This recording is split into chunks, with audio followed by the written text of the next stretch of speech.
Berner is an entrepreneur out of the Bay Area that, you know, does music for, you know, out of passion.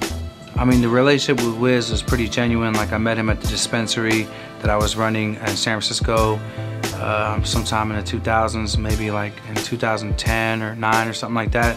And we were hanging out kind of on some friends, like on some friendship type thing. And pretty much I think he noticed my work ethic, and I was dropping album after album. We did a song together.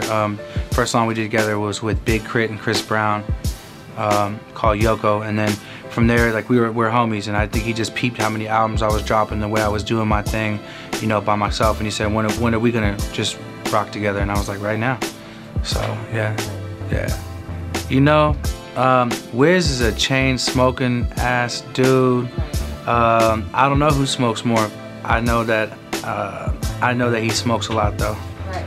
You know, but I'm a big dog when it comes to that too though. My whole thing, and like it's always been my whole thing, is I like different flavors. So I have different jars of weed, so I'm smoking more than average people because I like to just taste different things. Right. It's kind of like when you go to a restaurant, you order like 12 things, but you just want a little bite off everything. Right. I'm just rolling up all day long. There's so much good weed. I just got to taste it all and enjoy it all. So how much do I smoke a day? I don't know. Just give you a reference. We got here this week. I brought 3 pounds with me when we got here, and I'm pretty much down to like a QP of each one. So yeah, we blow. Like, yeah, I mean, realistically, I'd probably say like me consuming myself, probably like ½ ounce to ounce a day. But with all the people I got around me, we're burning through like a QP, ½ pound. It just gets burnt up. Last night we went to dinner with Be Real at the Rainbow, and there was joints going around non-stop. We probably smoked in the restaurant? At the Rainbow. Yeah, I was eating a steak and smoking joints on Sunset Boulevard. We probably burned at least 2 zips, 3 zips there. Just, it was non-stop. I mean, shout out to my business partner, my brother Jigga. He created the cookies back in the days. And we know our circle is responsible for a lot of the flavor profile on the market right now. The cherry pie, the sunset sherbet, the gelatos, the cookies.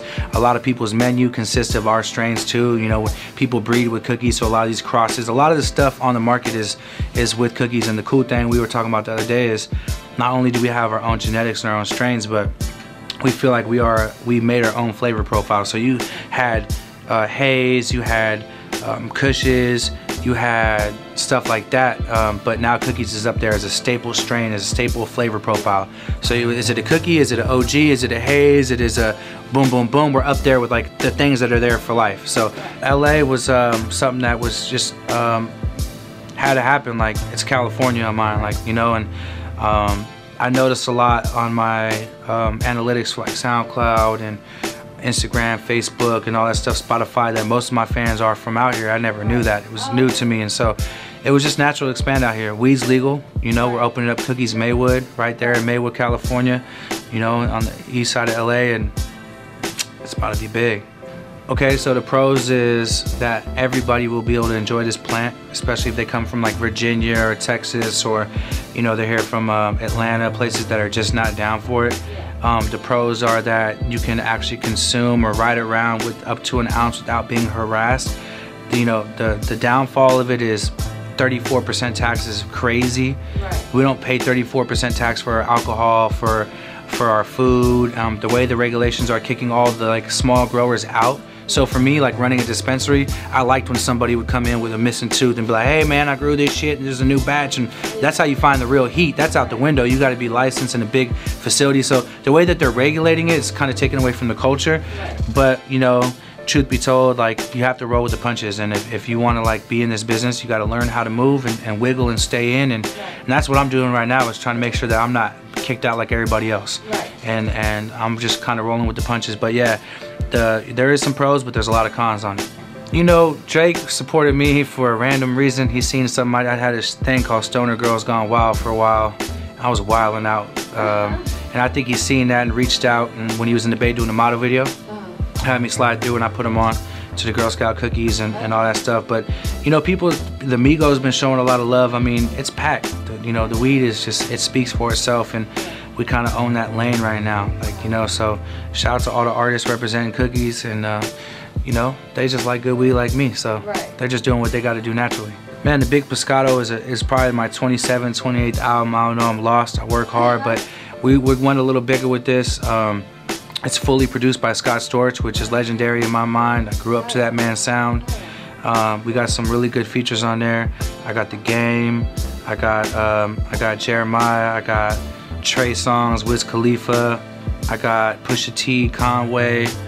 I got man, there's a whole lot of people on there. Shy Glizzy, shout out to Shy Glizzy.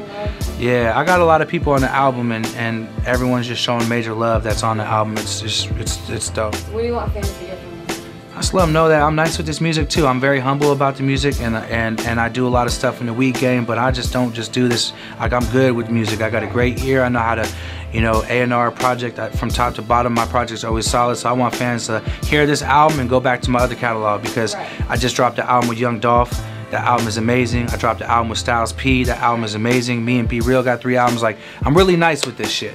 So what I want from the big Pescado is people to really open their eyes and be like, yo, Berner really does this, and there's a reason why he still does it. But one of my favorite songs on there is Loose Lips featuring Pusha T and Conway.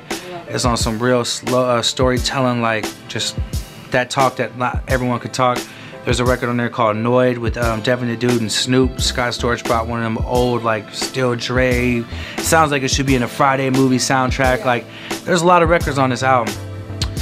Man, it's hard. I've worked with everybody. I got an album with Cameron. I got features with everybody. I don't know. I mean, one of my favorite persons to work with probably is Be Real. I mean, Cypress Hill, Be Real from Cypress Hill. That's my big brother. We got 3 albums out. I'll probably gonna tell y'all this first, since y'all invited me in here on this exclusive tip. Me, Be Real, Styles P, and Jadakiss are working on a group album, and I just keep hitting them from left field. Like, you know, to have Jada and Styles P like respect the music and want to work, that shit is hard as hell. To have Cameron do an EP with me, that's hard as hell. Like, you know, like, it's legendary moves that are just like on the under that people ain't caught on to yet. And when they do, everybody be happy as hell. I just don't sleep. That's at the end of the day, like we were talking when I walked in, I'm up at 6 a.m. today. And I'm going to bed around 3 or 4. I sleep 4 hours a night, and at the end of the day, to run these businesses and to do this music, you gotta be hands-on or your shit's gonna fall off. You know, that's the way I look at it. Those are things I won't say on camera. But I lost a lot trying to invest in myself. You know, everything I do, I've invested in myself. From cookies, clothing, I invested my last $19,000 at the time I had. And that the company's bringing in 10.6 million last year. From $19,000. $19,000 I put in it. That happens a lot with what I do, because when you put your own money into yourself, you're not gonna let it slip. I mean, if you put someone else's money, you might not care as much.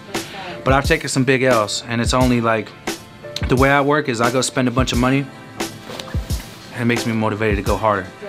You know? I wake up, get on the internet, smoke a fat joint on my patio, overlook that good view I got. I get on the phone for like at least 3 or 4 hours. I do like a check. Like, I'll wake up, a cookies clothing business, a Santa Cruz shredder business, hemp 2.0 business, weed business, music business. I got like 3 other projects I can't really talk about that I'm working on. I do 4 hours of calls. I sit there, I got 3 or 4 pre-rolls. I do about 4 hours of calls.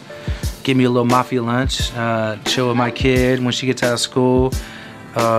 You know, I just work from the time I get up to the time I go to bed. My phone, rest in peace to my mom, she was always on the phone. You know, I'm just on my phone a lot. I know how to work that mouthpiece, and I handle, like you said, I'm hands-on with everything. So a typical day in the life with me is a lot of weed and a lot of phone. If you don't like hearing people on the phone, you probably are not gonna want to be around me. Dude, I thought I was gonna be like Kurt Cobain when I was growing up. Like, when I was young, getting stoned, I was like 14, 13, I was a big fan of like Nirvana and stuff like that. And I just knew that I didn't want to work for nobody else. Like, that's lame to me, and my parents always taught me to be your own boss, and that just stuck in my head, like, work for yourself, create your own situation. So I just knew when I dropped out of school and whatnot, and rest in peace to my mom, she told me, like, I don't know what you're doing, selling drugs or what you're doing, doing what you're doing, but I know you're doing it for a bigger purpose, and I hope that you find that bigger purpose, and I'm a rock with you and support you no matter what, but I know you're better than this. And that kind of stuck in my head, you know? Is it, I mean, can we talk on here? Like, is this like censored shit? No. Yeah, the best encounter I had with a fan, we was in Tallahassee, Florida on a tour with Wiz Khalifa. Everybody went to the club that night. I was like, nah, I'm gonna stay back. I stayed back on the bus. I cleaned the bus. I was smoking weed, and 2 chicks walked up on the bus, and I was like, what the fuck are you doing on our bus? Like, what's up? Like, you're tripping.